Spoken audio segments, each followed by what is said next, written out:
The rain hammered against my bedroom window as I stuffed my belongings into a worn duffel bag, my hands trembling with disbelief. Just hours earlier, my parents had delivered their ultimatum with cold finality: leave by morning or face the consequences. Their pharmaceutical company, Sterling Dynamics, had been their life's work. And they'd made it clear I would never be worthy of inheriting their legacy. My father's words still echoed in my mind like shards of glass cutting through my heart. You're a disappointment, Sarah, your grades, your attitude, your complete lack of business sense. You're everything we didn't want in a daughter. My mother had stood silently behind him, her arms crossed, nodding in agreement as if my 18 years of existence had been nothing more than an expensive mistake. The argument had started over my college choices, but it quickly escalated into a brutal assessment of my character and future prospects. They'd compared me endlessly to my older brother Marcus, who had died in a car accident 2 years prior. He had been their golden child, the heir apparent to Sterling Dynamics, and I was merely the inadequate replacement who could never measure up to his memory. As I zipped up my bag, I caught my reflection in the mirror, red-rimmed eyes, tear-stained cheeks, and the look of someone whose world had just crumbled.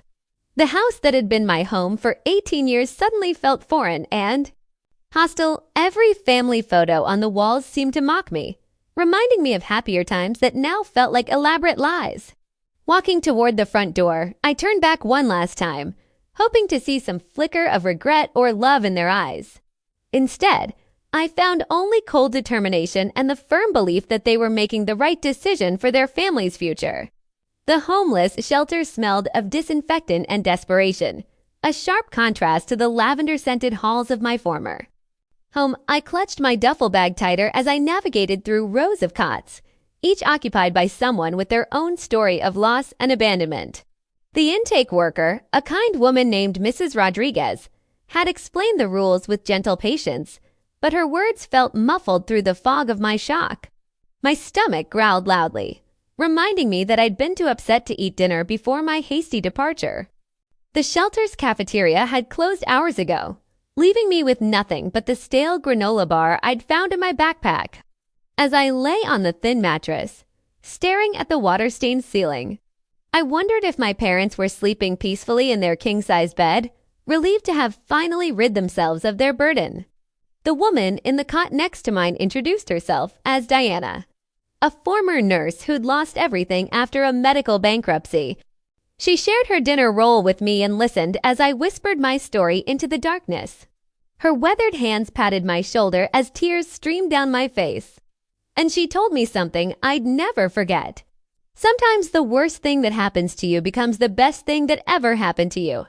Sleep came in fragments, interrupted by unfamiliar sounds and the weight of uncertainty pressing down on my chest. I dreamed of my childhood bedroom, of birthday parties where my parents had smiled and hugged me, of family vacations where we'd laughed together. But each pleasant memory was tainted by the knowledge that those people, those loving parents, had been capable of such cruelty. When morning light filtered through the grimy windows, I knew my old life was truly over. The question that haunted me wasn't whether I could survive on my own, but whether I could ever forgive the people who had brought me into this world only to cast me out when I needed them most. 3 months into my new reality, I developed calluses on my hands from my job at the local diner and a determination in my heart that surprised even me. The early morning shifts meant I could attend community college classes in the afternoon, slowly chipping away at my general education requirements with the help of financial aid and scholarships. My coworker Janet, a single mother of 3, had become an unlikely mentor, teaching me the value of hard work and perseverance. The apartment I shared with 2 other students was barely larger than my former walk-in closet, but it represented something my parents' mansion never had: true independence. Every bill I paid, every meal I cooked, every small victory belonged entirely to me. The fear that had consumed me during those first weeks was gradually being replaced by a quiet confidence I'd never experienced while living under their roof. My grades were better than they'd ever been in high school, partly because I was paying for my education myself and partly because I discovered a passion for business and economics. Professor Martinez had pulled me aside after class to commend my analytical thinking, suggesting I consider transferring to a four-year university. The irony wasn't lost on me. My parents had criticized my academic abilities, yet here I was excelling without their pressure and expectations. Diana from the shelter had become a regular part of my life, meeting me for coffee every Sunday to check on my progress.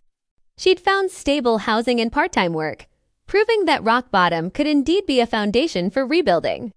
Our conversations often centered around forgiveness and healing, topics that felt both essential and impossible when it came to my parents. Late at night, when the city grew quiet and my roommates were asleep, I sometimes wondered if my parents ever thought about me.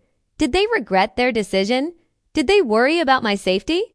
But as the months passed, these questions became less frequent, replaced by a growing focus on my own future and the person I was becoming without their influence. The letter arrived on a Tuesday morning, bearing the official seal of Northwestern University's business school. My hands shook as I read the words full academic scholarship and exceptional potential, hardly believing that someone saw value in the daughter my parents had deemed worthless. The scholarship covered not just tuition but also room and board, making it possible for me to leave my part-time jobs behind and focus entirely on my studies. Janet cried when I told her the news, her tears mixing pride and sadness as she realized I'd be leaving the diner that had become our second home. She'd watched me grow from a broken 18-year-old into a confident young woman, and her belief in my abilities had been crucial during the darkest moments of my journey. The other staff members threw me a small farewell party, complete with a cake that read Future CEO in bright blue frosting. Packing for college felt entirely different from that desperate night when I'd fled my parents' house. This time, I was moving towards something wonderful rather than running away from something painful. My belongings had multiplied: textbooks, professional clothes purchased from thrift stores, a laptop I'd saved months to buy. Each item represented a step forward, a conscious choice to build the life I wanted. The train ride to Chicago gave me hours to reflect on the journey that had brought me to this moment. 2 years ago, I'd been a privileged teenager with no real understanding of struggle or sacrifice. Now I was a scholarship recipient with work experience, street smarts, and an unshakable determination to succeed. The girl my parents had rejected no longer existed. In her place sat a young woman they'd never bothered to know. As the city skyline came into view, I felt a mixture of excitement and nervous energy coursing through my veins. Northwestern represented more than just an education. It was my chance to prove that their assessment of my worth had been catastrophically wrong. Northwestern's campus buzzed with the energy of ambitious students, and I threw myself into every opportunity with the hunger of someone who'd nearly lost everything. My professors quickly recognized my unique perspective, often calling on me to share insights that could only come from experiencing real hardship. While my classmates discussed theoretical business scenarios, I drew from actual experiences of budgeting, negotiating, and surviving in the real world. The business program's emphasis on pharmaceutical industry case studies felt like fate intervening in my story. I studied Sterling Dynamics from afar, analyzing their market position, financial reports, and strategic decisions with the objectivity of an outsider and the intimate knowledge of someone who'd grown up hearing dinner table conversations about their operations. My professors praised my thorough understanding of the industry's complexities. Dean Patterson became an unexpected mentor, inviting me to research projects and introducing me to industry professionals who visited the campus. She'd grown up in poverty herself and recognized the fire that burned in students who'd overcome significant obstacles. Under her guidance, I developed a thesis on pharmaceutical company restructuring that caught the attention of several major consulting firms. My social life remained intentionally limited, as I preferred studying to partying and found it difficult to relate to classmates, whose biggest concerns were spring break destinations and fraternity parties. The few close friends I made were fellow scholarship recipients who understood the weight of opportunity and the fear of squandering second chances. We formed a tight-knit group that studied together and supported each other through the pressures of academic excellence. During my junior year, I began receiving internship offers from prestigious firms, each one representing a door my parents had believed would forever remain closed to me. The girl they deemed unworthy of their legacy was being courted by companies that competed directly with Sterling Dynamics. Goldman Sachs' Chicago office became my summer home during junior year, where I worked 18-hour days analyzing pharmaceutical mergers and acquisitions. My supervisor, Michael Chun, had built his career on identifying undervalued companies and orchestrating strategic takeovers. He took particular interest in my background and industry knowledge, often seeking my input on deals involving family-owned pharmaceutical businesses. The internship exposed me to a world of corporate maneuvering that made my parents' business decisions seem quaint and outdated. I learned about hostile takeovers, private equity restructuring, and the delicate art of acquiring companies whose owners never intended to sell. Each case study reinforced my growing understanding that Sterling Dynamics, despite its regional success, was vulnerable to the kind of strategic acquisition that was reshaping the industry. My analysis of mid-sized pharmaceutical companies became the talk of the office, particularly my detailed breakdown of firms that were ripe for acquisition due to aging leadership and lack of succession planning.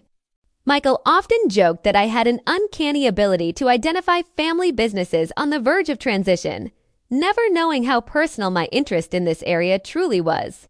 My insights were so valuable that Goldman offered me a full-time position upon graduation. The other interns came from privileged backgrounds, attending networking events and industry parties where they rubbed shoulders with pharmaceutical executives. I occasionally spotted familiar faces from my parents' social circle, people who'd known me as a child but now looked through me as if I were invisible. Their dismissal only fueled my determination to prove that their social circles weren't the only path to success. By summer's end, I'd built relationships with private equity partners who specialized in pharmaceutical acquisitions, each conversation adding another piece to a puzzle I was unconsciously assembling. The industry that had once seemed like my parents' exclusive domain was revealing itself to be a complex ecosystem where knowledge, strategy, and timing mattered more than family connections. Graduation day arrived with unseasonable warmth, and I walked across Northwestern stage as the recipient of the Dean's Award for Academic Excellence. Janet had driven up from the old diner, tears streaming down her face as she cheered from the audience. Diana sat beside her, both women representing the family I'd chosen rather than the one that had abandoned me. Their presence meant more than any blood relative could have. Dean Patterson's speech highlighted students who'd overcome significant obstacles. And though she didn't mention me by name, her eyes found mine in the crowd as she spoke about resilience and determination. My thesis on pharmaceutical industry consolidation had been selected for publication in the university's business journal, an honor typically reserved for graduate students. The academic recognition felt like vindication for every doubt my parents had expressed about my intellectual capabilities. Goldman Sachs had extended their full-time offer, but I'd surprised Michael Chun by requesting a specialized role in their pharmaceutical acquisition division. He'd agreed immediately, recognizing that my industry knowledge and analytical skills were perfectly suited for the complex deals they were structuring. My starting salary was more than my parents had ever imagined I could earn, though they'd never know about this milestone. The celebration dinner with Janet and Diana was held at a modest restaurant near campus, but it felt more meaningful than any elaborate party my parents had ever thrown. We talked about dreams realized and futures yet to be written, about the power of believing in someone when they can't believe in themselves.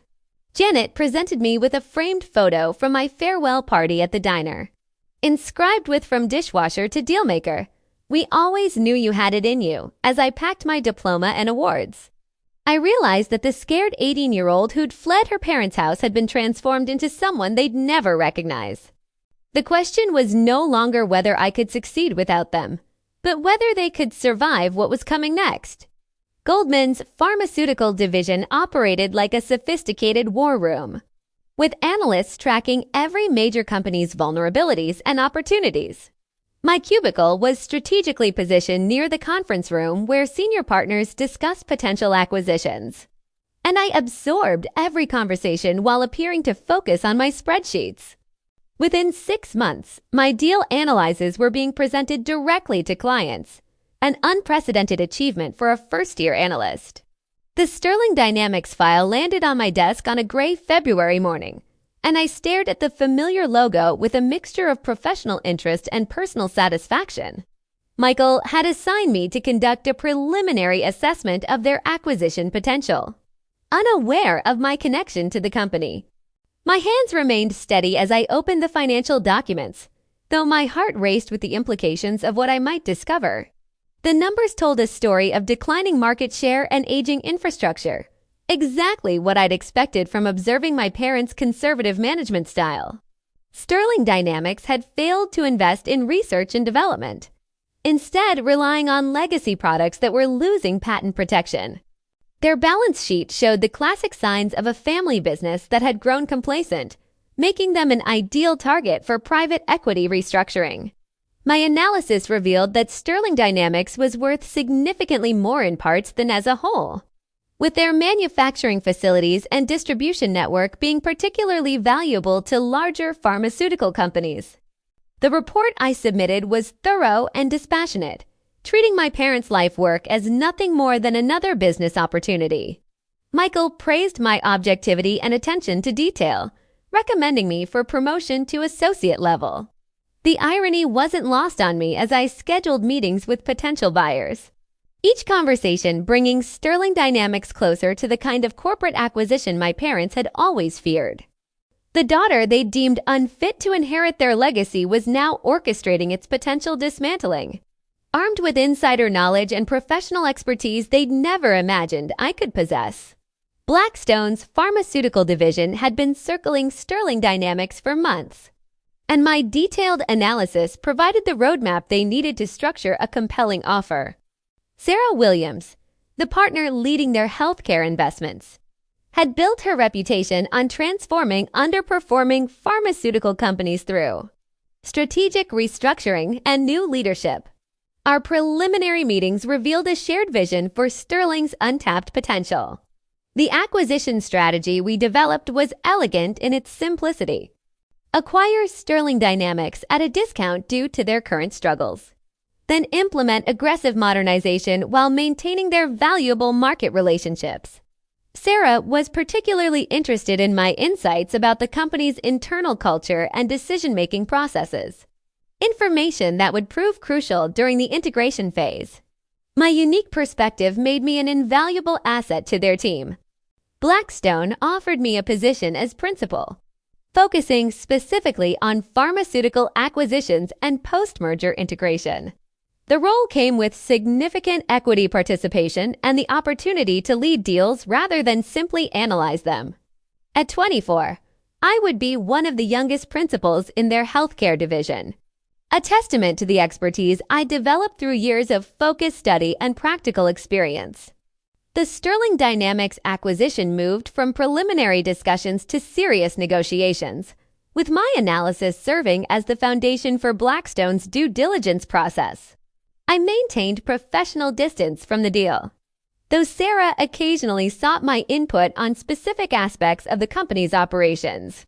Each meeting brought us closer to an offer that would fundamentally change the trajectory of my parents' business.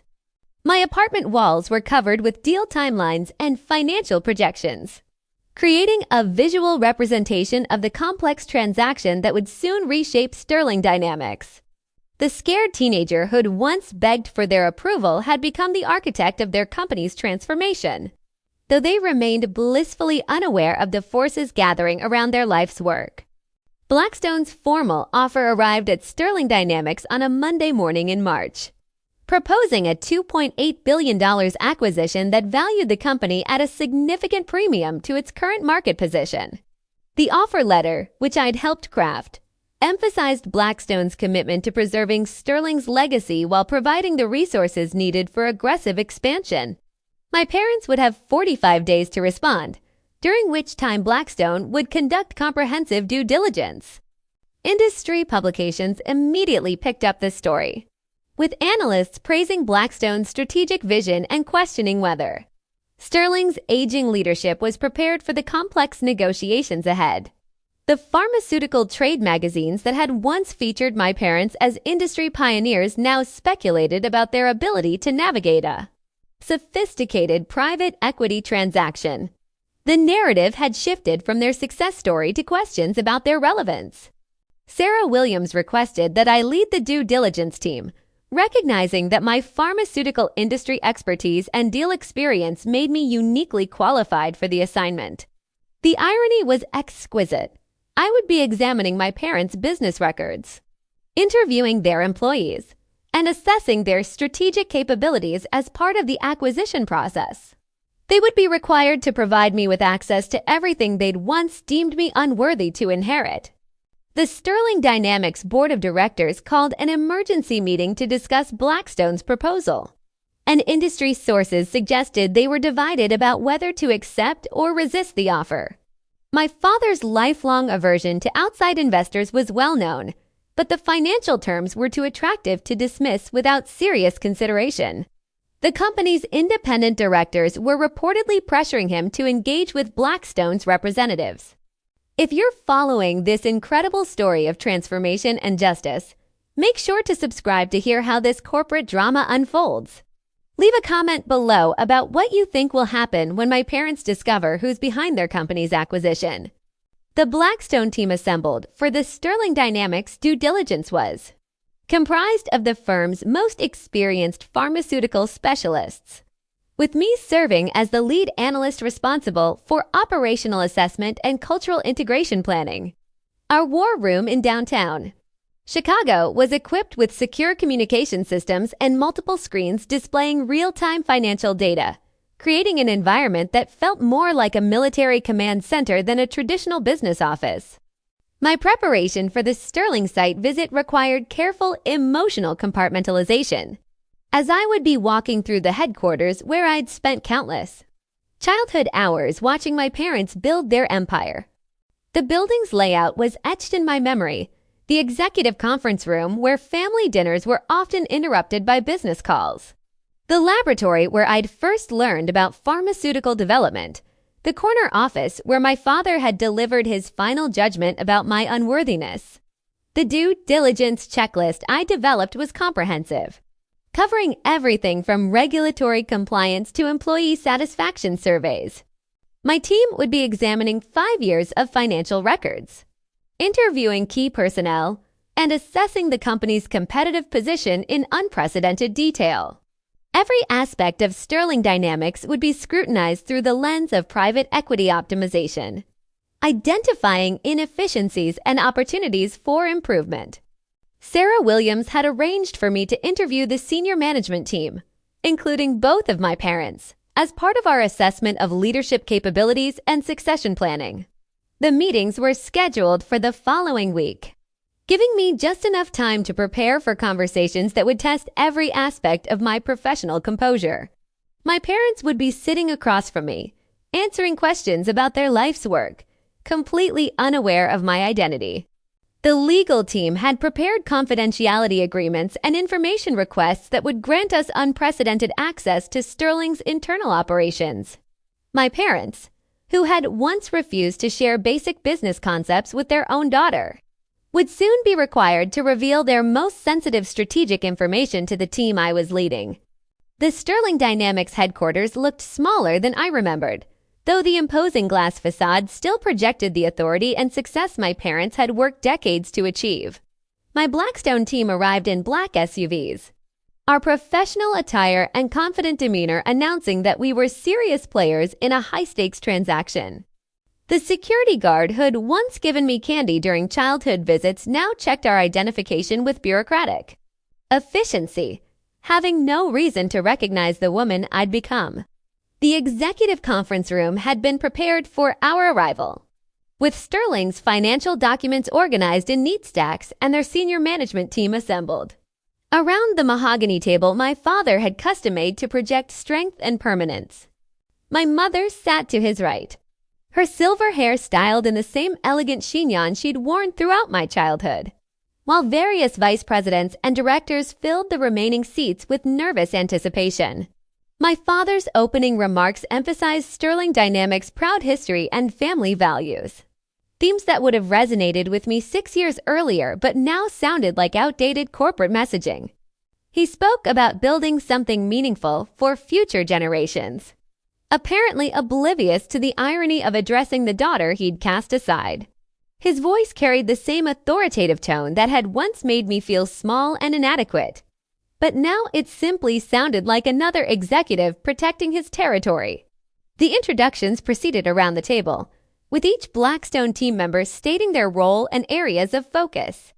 When my turn arrived, I maintained steady eye contact with both parents as I identified myself as Sarah Mitchell, principal responsible for operational assessment and integration planning. Neither showed any flicker of recognition, confirming that 6 years of transformation had rendered me unrecognizable to the people who'd supposedly known me best. My mother's polite smile and professional handshake felt surreal, as if I were meeting strangers rather than the people who'd brought me into the world. The emotional distance I'd cultivated throughout my career suddenly felt like armor, protecting me from the complicated feelings that threatened to surface in their presence. My father's interview was scheduled for 2 p.m. in his corner office, the same room where he'd delivered countless lectures about responsibility and achievement throughout my childhood. The space remained unchanged: leather-bound books, industry awards, and family photos that no longer included any trace of my existence. He gestured for me to sit across from his massive desk, the same chair where I'd once received report cards and birthday gifts, now occupied by the private equity principal evaluating his life's work. The questions I'd prepared were designed to assess leadership capabilities, strategic vision, and succession planning, topics that took on deeply personal significance given our hidden relationship. My father answered with the confidence of someone who'd built a successful company from nothing, describing his management philosophy and long-term goals with passionate conviction.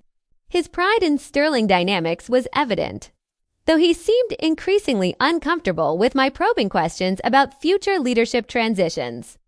When I asked about his succession planning, my father's composure faltered slightly, his eyes growing distant as he mentioned having once hoped to pass the company to his children. He spoke briefly about my deceased brother Marcus, describing him as the natural heir who'd understood the business instinctively. The pain in his voice was genuine, and for a moment, I glimpsed the grieving father beneath the corporate executive facade. His assessment of Sterling's current challenges was surprisingly candid, acknowledging that the company had been slow to adapt to industry changes and needed significant investment in research and development. He admitted that his conservative approach might have limited their growth potential, though he defended his decisions as protecting the company's stability and employee security. The vulnerability in his responses was unexpected, revealing a leader who understood his limitations. As the interview concluded, my father asked about Blackstone's intentions for Sterling's workforce and company culture, concerns that suggested genuine care for the people who'd helped build his empire. His questions revealed a man grappling with the possibility of losing control over something he'd devoted his entire adult life to creating and nurturing. My mother's interview took place in the smaller conference room adjacent to her office, surrounded by the pharmaceutical industry publications and family photos that had defined her professional identity. She appeared more nervous than my father, fidgeting with her wedding ring as I explained Blackstone's integration process and cultural assessment methodology. Her responses were thoughtful but cautious, reflecting someone who'd spent decades supporting her husband's vision while maintaining her own professional expertise. When I inquired about her role in Sterling's strategic planning, my mother revealed a sophisticated understanding of market dynamics and regulatory challenges that I'd never fully appreciated during my childhood. She'd been far more involved in day-to-day operations than I'd realized, serving as my father's closest advisor on personnel decisions and competitive positioning. Her insights about the company's strengths and weaknesses were remarkably astute and surprisingly self-critical. The conversation took an unexpected turn when I asked about work-life balance and family considerations in business decisions. My mother's composure cracked slightly as she spoke about the sacrifices required to build sterling dynamics, mentioning the personal costs of prioritizing business success over family relationships. Her voice grew quiet as she referenced difficult decisions they'd made regarding their children, though she stopped short of providing specific details. Her most revealing comments came when discussing Sterling's corporate culture and employee retention strategies. She emphasized the company's commitment to treating workers like family, creating an environment where people felt valued and supported through personal challenges. The irony of her words wasn't lost on me, given how they'd treated their actual family member during my time of need. Her passion for employee welfare seemed genuine, making her personal failures even more complex and painful. As I gathered my notes, my mother asked whether Blackstone's acquisition would preserve Sterling's commitment to employee development and community involvement. Her questions revealed someone who genuinely cared about the company's impact beyond financial returns, suggesting that her capacity for compassion existed but had somehow failed to extend to her own daughter when I'd needed it most. Blackstone's final offer increased to $3.2 billion, reflecting the value we'd identified during our comprehensive due diligence process. My operational assessment had revealed significant untapped potential in Sterling's distribution network and research capabilities, justifying the premium valuation that made rejection financially difficult for the board of directors. The offer included retention packages for key employees and commitments to maintain Sterling's headquarters and manufacturing facilities, addressing many of the concerns my parents had raised. The Sterling board meeting to vote on Blackstone's proposal was scheduled for Friday afternoon, with industry observers speculating about the outcome based on leaked information about internal divisions. My father's resistance to outside ownership was well documented, but the independent directors were reportedly convinced that the offer represented the best opportunity to secure Sterling's long-term competitiveness. The pharmaceutical trade publications were treating the decision as a referendum on family business sustainability. In an increasingly consolidated industry, Sarah Williams had positioned me to lead Sterling's post-acquisition integration, recognizing that my industry expertise and cultural insights would be crucial during the transition period. The role would require me to work closely with Sterling's existing management team, implementing operational improvements while preserving the company's core strengths. My parents would essentially be reporting to the daughter they deemed unfit to inherit their legacy, though they'd remain unaware of this cosmic justice. The integration plan I developed focused on modernizing Sterling's research and development capabilities while expanding their market reach through strategic partnerships. My recommendations included significant technology investments and organizational restructuring that would transform Sterling from a regional player into a national competitor. The changes would be dramatic but necessary for long-term survival in an evolving industry. As Friday approached, I felt a mixture of professional excitement and personal anticipation that was difficult to contain. 6 years of preparation and planning were about to culminate in either vindication or disappointment, depending on how my parents chose to respond to the future I'd helped create for their company.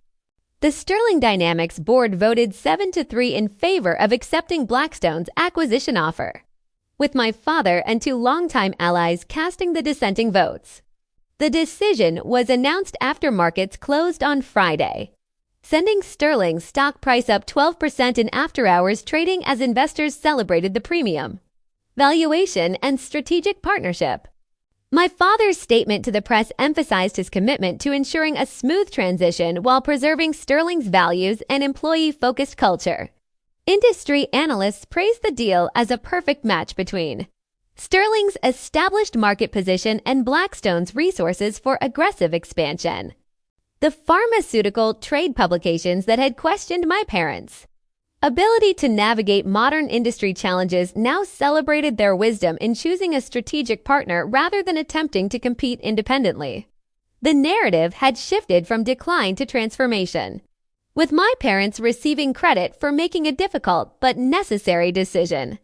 Sarah Williams held a press conference announcing Blackstone's plans for Sterling Dynamics, emphasizing their commitment to accelerating research and development while maintaining the company's reputation for quality and integrity. She introduced me as the principal responsible for integration planning, describing my pharmaceutical industry expertise and track record of successful post-acquisition transformations. My parents would be learning about my new role through media coverage rather than personal communication. The transition timeline called for immediate implementation of operational improvements, with me serving as the primary liaison between Blackstone's management team and Sterling's existing leadership. My first official meeting with my parents as their new supervisor was scheduled for the following Monday, creating a situation that would test every aspect of my professional composure and personal resolve. The power dynamic that had defined our relationship for 18 years was about to be completely reversed. The weekend before our official introduction felt surreal, as I prepared for conversations that would reveal my identity while establishing my authority over the company they'd built. The scared teenager who'd once begged for their approval was about to become their boss, armed with the expertise and resources to transform their life's work according to my vision. Monday morning arrived with unseasonable clarity, and I walked into Sterling Dynamics headquarters as its new operational director, carrying the authority of Blackstone's $3.2 billion investment. My parents were waiting in the executive conference room along with their senior management team, prepared to meet with their new corporate oversight. I had chosen to reveal my identity privately, requesting a brief meeting with just my parents before the larger group session began. The moment of recognition was subtle but unmistakable. My mother's face went pale as I removed my sunglasses and introduced myself using my real name rather than the professional alias I'd maintained throughout the acquisition process. My father's confident posture crumbled as he realized that Sarah Mitchell, the Blackstone principal who'd been evaluating his company, was actually Sarah Sterling, the daughter he'd expelled 6 years earlier. The silence that followed was deafening. My mother's hand flew to her throat as she whispered my name, her voice barely audible above the conference room's air conditioning. My father remained frozen in his chair, his eyes moving between my face and the Blackstone business cards I'd placed on the table. The transformation was so complete that they'd spent hours answering my questions without recognizing their own child, a testament to how thoroughly they'd erased me from their lives. The conversation that followed was stilted and surreal, with my parents struggling to process the implications of my presence while I maintained the professional demeanor that had carried me through years of preparation for this moment. I explained that my role would involve implementing significant operational changes while preserving Sterling's core strengths, speaking to them as corporate executives rather than family members. Their shock was evident, but so was a growing awareness of how completely they'd misjudged my capabilities. My father's first coherent response was to ask how long I'd been planning this acquisition, his business instincts overriding his paternal confusion. When I explained that I'd been working in pharmaceutical private equity for several years, developing expertise in family business transitions, he seemed to grasp the magnitude of his miscalculation about my potential and determination. The larger management meeting proceeded with professional efficiency despite the emotional undercurrents flowing between my parents and me. I presented Blackstone's integration timeline and operational improvements with the same confidence I demonstrated throughout my career, while my parents struggled to reconcile their memories of an 18-year-old failure with the accomplished executive now directing their company's future. Their colleagues remained unaware of our family connection, seeing only a successful private equity principal implementing strategic changes. My mother attempted to speak with me privately after the meeting, but I maintained professional boundaries by suggesting that all communications go through official channels during the transition period. The hurt in her eyes was evident, but I'd learned to protect myself from the emotional manipulation that had once made me vulnerable to their criticism and rejection. My focus remained on executing the integration plan that would transform Sterling Dynamics into a more competitive organization. The operational changes I implemented were swift and comprehensive, modernizing Sterling's research facilities while streamlining their administrative processes. My recommendations resulted in significant cost savings and efficiency improvements that impressed even the skeptical board members who'd initially questioned Blackstone's acquisition strategy. The daughter my parents had deemed incompetent was systematically improving every aspect of their business operations. My father made several attempts to discuss our personal history, but I redirected each conversation toward business matters and strategic planning. The professional distance I maintained was both protective and punitive, demonstrating that I'd moved beyond needing their approval or validation. Their discomfort with the reverse power dynamic was obvious, though they were too proud to acknowledge their past mistakes directly.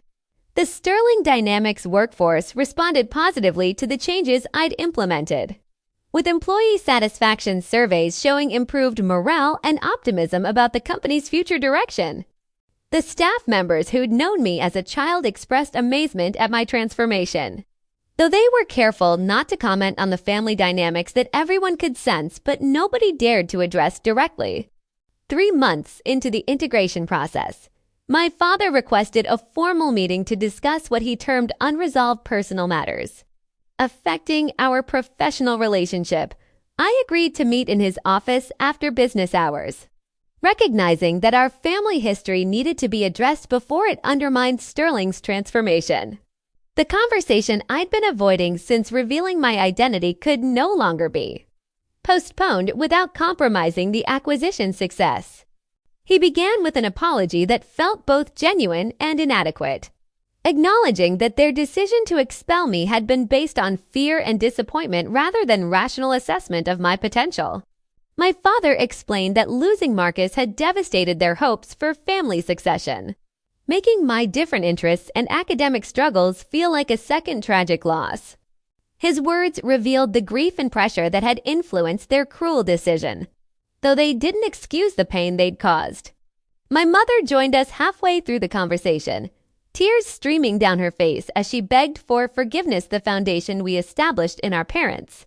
Memory became more than either Sarah or I had imagined.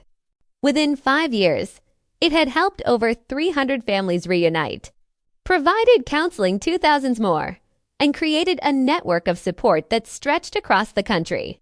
Every success story reminded us that our parents' legacy lived on through healing rather than hurt.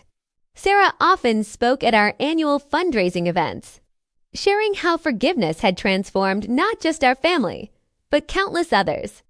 Her words carried the weight of lived experience, touching hearts in ways that statistics never could. She had found her calling in helping other families navigate the treacherous waters of estrangement and reconciliation with grace and understanding. I continued running the company, but it had evolved far beyond its original mission. We implemented family-friendly policies, created mentorship programs for young adults aging out of foster care, and established scholarship funds for LGBTQ+ students. The business became a beacon of inclusivity, proving that success and compassion could coexist beautifully in the corporate world. Standing in my parents' garden one evening, now fully restored and blooming with new life, I reflected on the journey that had brought us here.